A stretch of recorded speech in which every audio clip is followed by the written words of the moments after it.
Kathmandu Park sortea 2 entradas para que disfrutéis de un día a lo grande en sus instalaciones. Entra en este y en todos los sorteos mensuales haciéndote socio de forma gratuita en www.club4.tv. Recuerda, www.club4.tv.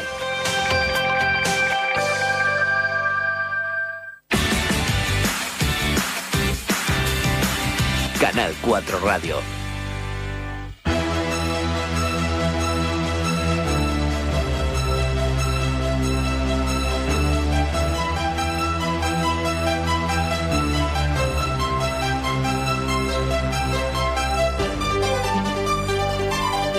Les 9:04, continuem el nostre recorregut en aquesta ja segona hora del programa d'avui de Salut i Força. El 45% dels homes adults i el 30% de les dones adultes ronquen regularment, com a mínim 2 nits a la setmana, mentre que el 25% dels adults són roncadors habituals. Amb el pas del temps, el problema de la ronquera no només no disminueix, sinó que tendeix a empitjorar. La persona afectada pot notar que ronca més quan pateix congestió nasal a causa d'un refredat o d'una al·lèrgia, si ha consumit alcohol, si ha ingerit medicaments sedants o si ha augmentat de pes. Afortunadament existeix una alternativa efectiva per al tractament de la ronquera. El seu nom és Norguard Pro, un tractament que s'adapta plenament a les peces dentàries superiors i que el grup UDEMATS posa a disposició dels seus clients. Com cada setmana i dintre de la secció que dedicam a la salut bucodental, els especialistes d'UDEMATS visiten els nostres estudis. Avui comptem amb la presència del doctor Emilio Martínez Almoina Rullan. Bon dia, doctor. Bon dia. I moltíssimes gràcies per acompanyar-nos. Abans de parlar de les Norguard Pro, dona'm alguns detalls de la ronquera. Podríem parlar d'un problema que afecta a un gran ventall de persones? Exactament. És un problema que afecta a moltíssima de gent, com has dit, quasi un 40% dels homes adults i un 30% de les dones tenen una falta d'espai per el pas de l'aire a través de, diguéssim, el coll. Entonces, quan el múscul s'afluixa o quan s'engreixen les parets, el múscul s'afluixa, pues, com has dit, per prendre tranquil·litzants, perquè un torna major, o quan un engreixa, en la qual el volumen de pas se va tancant, se tanca el conducte, pues, comença a vibrar el que és l'úvula del paladar. El paladar blanc, a darrere, el que se mos infla quan tenim angines, pues, comença a bategar i pega contra les voreres, en la qual fa com una flauta intermitent, perquè la respiració és intermitent.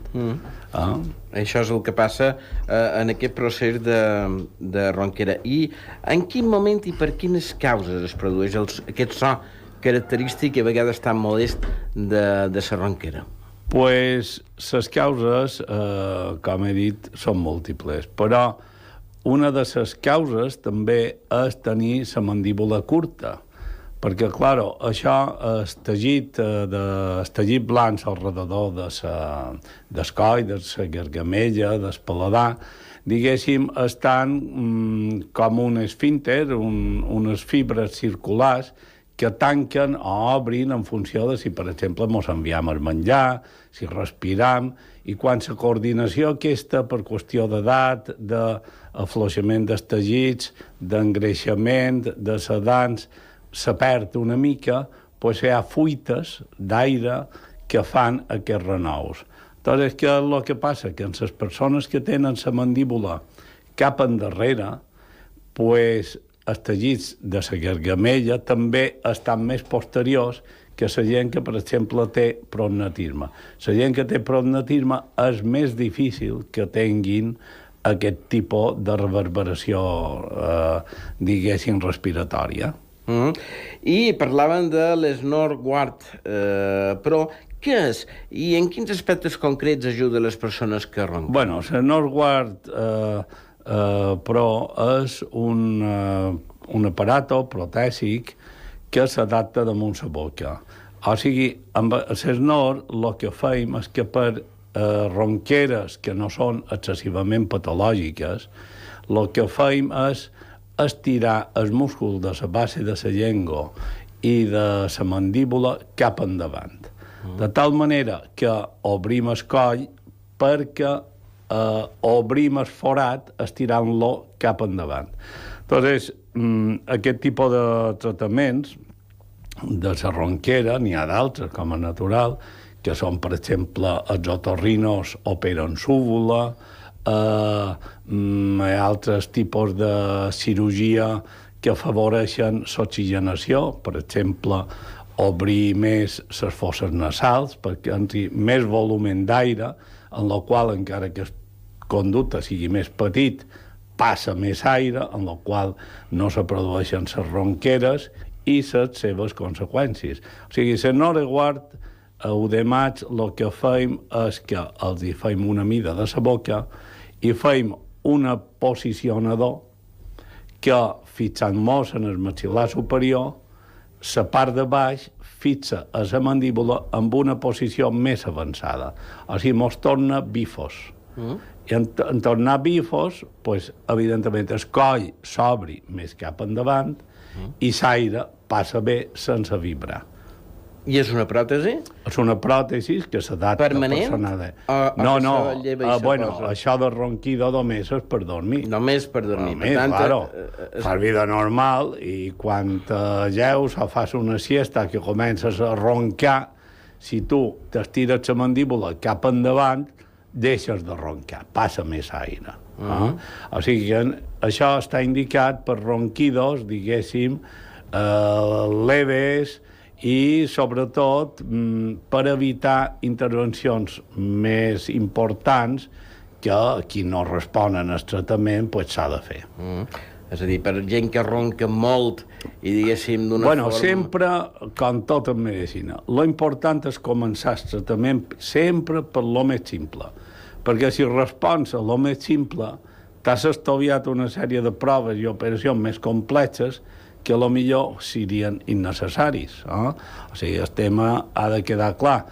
Si tu tens un mal de cap, directament te prens un paracetamol o que sigui. Si és més fort, ja te prendràs una altra cosa més forta i, segons com, pues, la unitat del dolor, no? O sigui, això està clar. I llavors aquest és un tractament, primer, que no és agressiu cap a tu, només es prendre un molos, adaptar uns aparatos. Segona, el te poses i el te lleves quan tu trobes, pots viatjar amb ell, no té cap molèstia, i efectivament millora un tant per cent elevadíssim de la sintomatologia. Això és important, perquè, doctor, la ronquera afecta només a la persona que ronca o també a més gent? Bueno, el problema de la ronquera, el problema social de la ronquera, tant d'amics i a tantes famílies coneixem que han de dormir a habitacions separades. I fins en el moment que decideixen cada un en el seu quarto, potades i bé, no fas el renou i tal. O sigui, que molesta realment a la persona en la que convius. O sigui, és una molèstia social important, sí.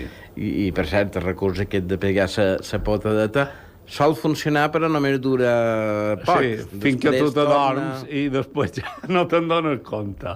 No, i l'únic que, clar, això, la ronquera, és un símptoma que escoltam. Però darrere això hi ha molta patologia molt més sèria. Sempre? Sempre. És a dir, si tu ronques és que l'aire no t'acaba de passar bé.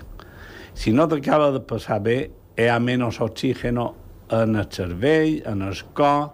Per això hi ha gent que se mor al vespre. Una muerte tal, gent delicada, que en un moment determinat té una hipòxia important de la qual no recupera. És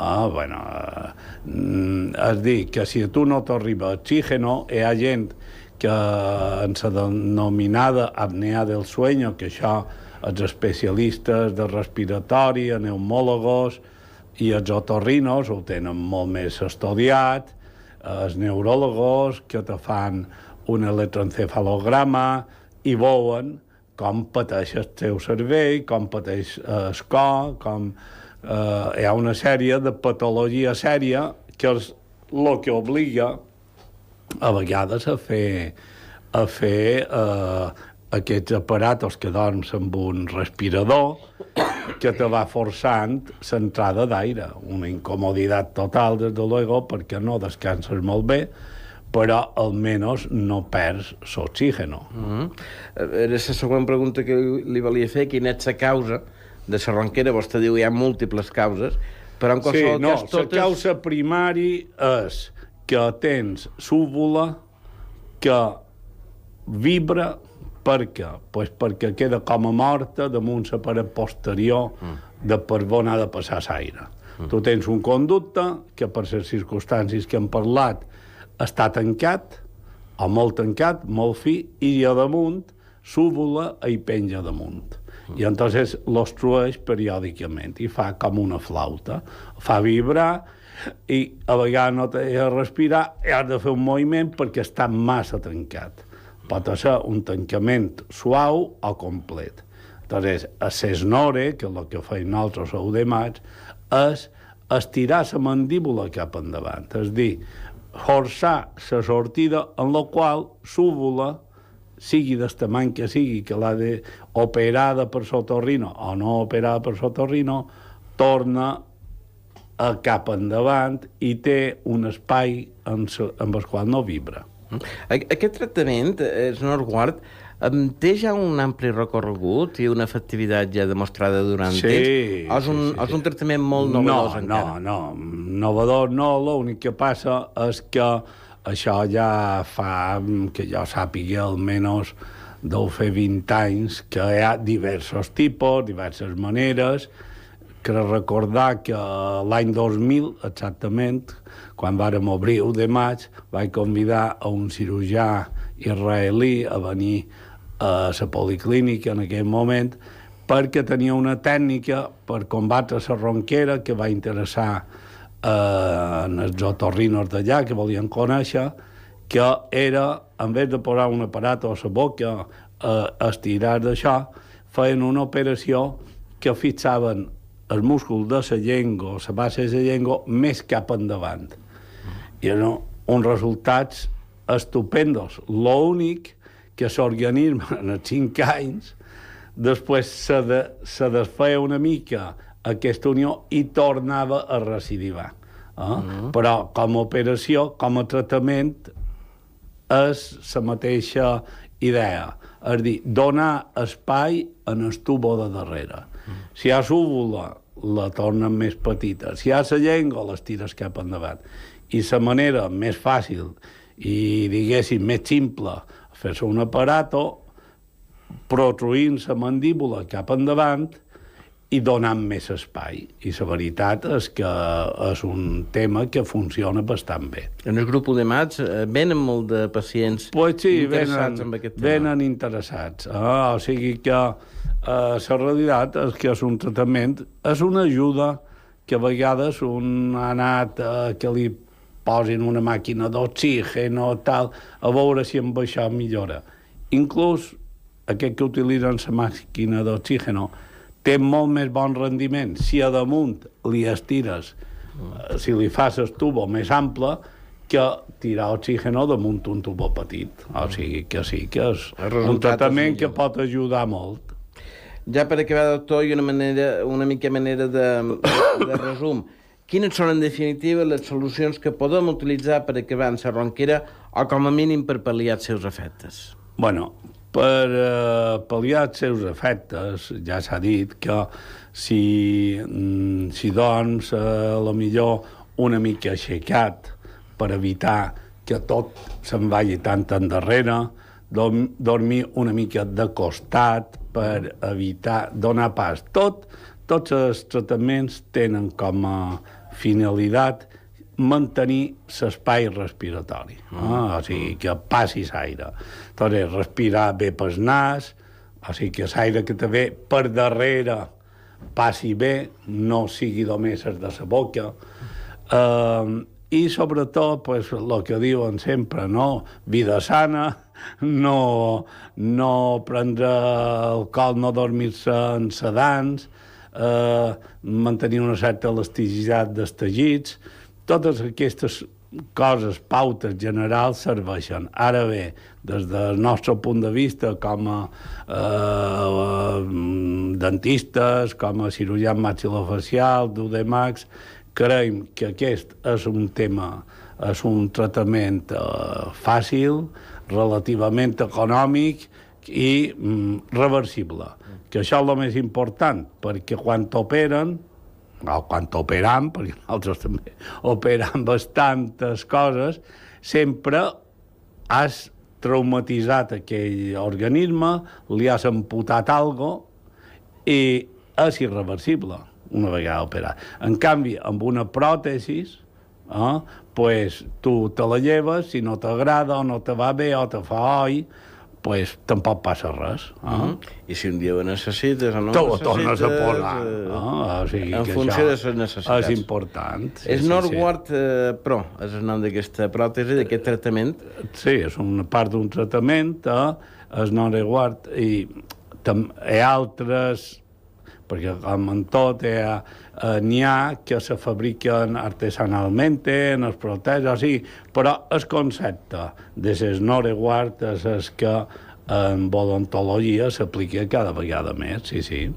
I doctor, abans de dir-li adeu, ja tancant una mica el tema de la ronquera que hem tractat fins ara, volen canviar de tema, perquè tenim entès que hi ha un esdeveniment científic i divulgatiu que tindrà lloc pròximament a Palma, el mes d'octubre, que està relacionat tant en la Reial Acadèmia de Medicina com en l'Acadèmia Pierre Fauchard. Sí, pues sí, l'Acadèmia Pierre Fauchard és una acadèmia internacional per elecció de, diguéssim, uns professionals d'una certa excel·lència professional, te trien entre ells.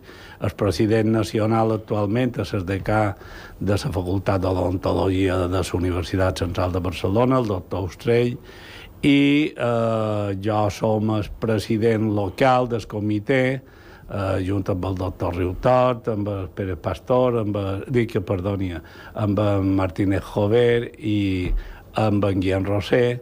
Som el comitè local, que jo coordino i presidesc, i farem unes jornades nacionals que vendran els acadèmics d'Espanya, ve la presidenta de la secció europea, i farem dijous dia 11 d'octubre fem l'apertura en els soldates del Col·legi de metges, amb una sessió científica, una conferència magistral del psiquiatre doctor Tomàs Blanes, i a continuació farem tota una jornada de comunicacions científiques, i després dissabte fem també la cloenda a la Real Acadèmia, l'edifici que ens ha cedit la Conselleria de Sanitat, a la seu de la Real Acadèmia. El carrer Can Campaner. Carrer Can Campaner, també amb una conferència magistral del doctor Austrell de muntètica professional, i una conferència magistral del cronista oficial de Palma, Bartomeu Bastard, de la monarquia Reis de Mallorca, i bueno, seran unes jornades de germanor i de posar al dia de coneixements odontològics. Això a partir del dia 11 d'octubre? D'octubre, sí. I des de Salut i Força, lògicament, ho seguirem ben de prop? Pues espero que sí, que mos fasseu un bon reportatge. I tant que sí. I UDEMAX col·labora també amb qualque material i, en fi, presentant les nostres conclusions damunt uns temes d'ingest d'os i, en fi, espero que quedem a bon nivell. Segur que sí, això segur que sí. Doctor Martínez Almoina, moltíssimes gràcies per haver-nos acompanyat un divendres més. El divendres que ve a Salut i Força seguirem parlant de salut bucodental. Ara són les 9:22 i continuem el nostre recorregut a través del món de la salut. Molt bé. Los sábados y domingos, de 10 a 1 de la tarde, contamos buenas historias. Una completa guía para tu estilo de vida, en un dinámico y novedoso formato que combina radio y web. Escucha IB Magazine, con los colaboradores más queridos de nuestra comunidad, en un programa que dirige Carlos Durán. IB Magazine. Los fines de semana han cambiado. IB Magazine en Canal 4 Radio y en ibmagazine.es.